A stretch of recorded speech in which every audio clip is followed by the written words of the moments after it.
वहीं संसद में केंद्र सरकार का बड़ा खुलासा। आपको बता दें, देश में 994 संपत्तियों पर वक्फ का अवैध कब्जा। सबसे ज्यादा तमिलनाडु में 734 अवैध संपत्तियां हैं। सरकार ने दी कुल 8,72,335 प्रॉपर्टीज की डिटेल। तो आंध्र प्रदेश में 152, पंजाब में 63 अवैध संपत्तियां, उत्तराखंड में 11 और जम्मू कश्मीर में 10 अवैध संपत्तियां हैं।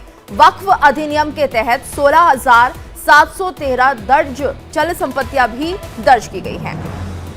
तो सबसे ज्यादा तमिलनाडु में 734 अवैध संपत्तियां हैं। संसद में केंद्र सरकार का ये बड़ा खुलासा हुआ है। सरकार ने ये कुल डिटेल्स दी है, कितनी प्रॉपर्टीज है जिन पर अवैध कब्जा है। वक्फ का ये जानकारी जो दी गई, आंध्र प्रदेश में 152, पंजाब में 63 ऐसी अवैध संपत्तियां हैं जिनको इलीगल कब्जे के तौर पर देखा जा रहा है। उत्तराखंड में 11 और जम्मू कश्मीर में 10 अवैध संपत्तियां हैं। ये जानकारी दी है केंद्र ने। वक्फ अधिनियम के तहत 16,713 चल संपत्तियां भी दर्ज की गई हैं। और ज्यादा जानकारी के लिए बात करेंगे हमारे संवाददाता आंचल यादव से। आंचल, एक बहुत बड़ा ये जो आंकड़ा दिया गया है केंद्र सरकार की तरफ से, और क्या डिटेल्स रही इस दौरान?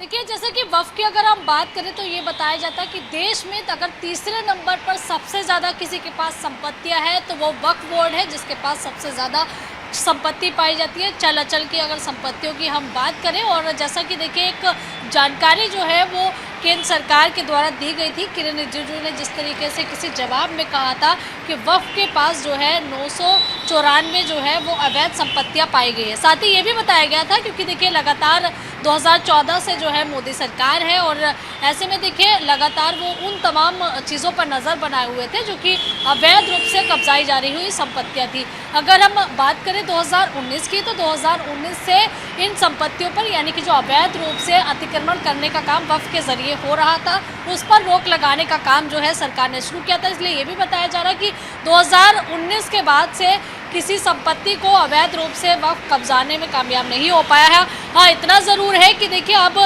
19 से 2024 आ चुका है। 2024 में देखिए वक्फ संशोधन बिल को लेकर जो है पूरा मुद्दा ये गरमाया हुआ था। और जैसा कि अगर हम जगदम्बिका पाल की बात करें, तो जो कि जेपीसी के अध्यक्ष हैं और वक्फ संशोधन बिल मामले को वही देख रहे हैं, और जैसे कि ये बताया जा रहा है कि इसको लेकर लगातार ये कयास लगाया जाए कि आने वाले कुछ समय में ज़रूर जो है वक्फ संशोधन बिल पर सरकार कुछ ना कुछ एक्शन लेगी। हालांकि देखिए अब समय सीमा बढ़ा दी गई है, लेकिन आने वाले कुछ सालों में ये उम्मीद लगाई जा रही है, यानी कि 2025 की अगर हम बात करें कि 2025 में संभवतः कुछ ना कुछ इस पर सरकार बड़ा एक्शन जो है ले सकती है। क्योंकि इससे न केवल देखिए हिंदू प्रताड़ित है, इससे मुस्लिम भी प्रताड़ित है। बिजनौर में उत्तर प्रदेश की हम बात करें, वहाँ पर भी देखिए बहुत सारे ऐसे हिंदू हैं जिनकी कहीं देखिए उनके देवता का धर्मांतरण करके वक्फ ने उनकी ज़मीन को कब्जा लिया है। कहीं पर देखिए अगर हम मुस्लिमों की बात करें तो मुस्लिम भी बिजनौर में बहुत सारे ऐसे परिवार थे जिसको वक्फ की संपत्ति, वक्फ ने अपनी संपत्ति बनाकर जो है लोगों की ज़मीनों पर कब्जा किया,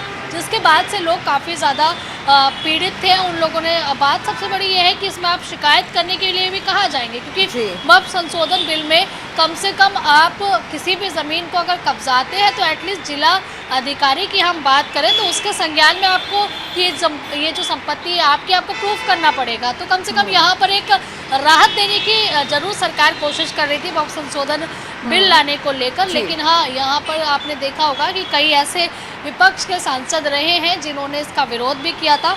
और सबसे ज़्यादा देखिए तमिलनाडु में भी ज़मीनें पाई गई हैं, और जैसे कि लगातार बीजेपी के नेता ये आरोप लगाते रहे हैं कि खास करके उन लोगों को ज़्यादातर इस संशोधन से दिक्कत है जो कि खुद वक्फ की संपत्ति पे जिनके घर बने हुए हैं। हालांकि देखिए संसद में किसी न किसी तरीके से इस मुद्दे को उठाया गया, अवैध संपत्तियों का पूरा ब्यौरा दिया गया, और अब ये देखना होगा कि इस पर क्या कुछ आगे सरकार का एक्शन रहता है। क्योंकि इतनी सारी बैठकें जो है जेपीसी की गई थी, जिसमें महिलाओं का समर्थन जरूर मिला था कि भाई संपत्ति का सदुपयोग होना चाहिए, लेकिन बहुत सारे ऐसे सांसद थे विपक्ष के जिन्होंने खुलकर जो है जमकर इसका विरोध किया था। जी बिल्कुल आंचल, विरोध किया था और उनके पास शायद ऐसे पॉइंटर्स भी नहीं थे, क्योंकि इस तरह की अगर अवैध संपत्तियां हैं तो बिना संशोधन किए वक्फ बोर्ड बिल में ये संभव नहीं हो पाएगा। यानी कितनी चुनौती अभी है अगर बिल नहीं आता है तो।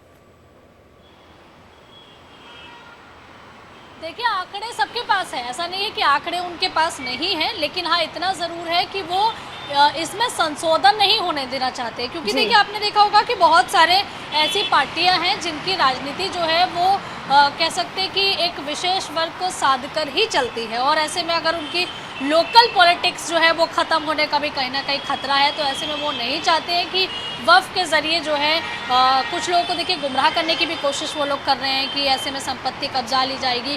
और सरकार की कोशिश ये है कि सरकार लगातार इस पर खुली चर्चा करने को तैयार थी। पहले भी मुस्लिम पर्सनल लॉ बोर्ड से लेकर तमाम संगठन जो है जेपीसी की बैठकों में गए हैं, अपने पॉइंट्स उन्होंने रखे हैं, बहुत बड़े लेवल पर जो है लोगों से सुझाव मांगे गए थे, संगठनों से सुझाव मांगे गए थे, जो कि मुस्लिम संगठन थे, उन लोगों से सुझाव मांगे थे। अगर हम बात करें तो देखिए जैसे कि आंध्र प्रदेश हुआ, तमिलनाडु हुआ, पंजाब हुआ, उत्तराखंड हुआ, जम्मू कश्मीर हुआ, उत्तर प्रदेश हुआ, इन तमाम राज्यों में वफ़ की बड़ी संपत्तियां हैं, जिसको लेकर जो है खास करके अगर हम अवैध संपत्तियों की बात करें तो अब सरकार जो है एक्शन में तो है ही। अब ये उम्मीद जरूर लगाई जा रही है कि 2025 में कोई बड़ा कदम जो है सरकार का हमें देखने के लिए मिल सकता है।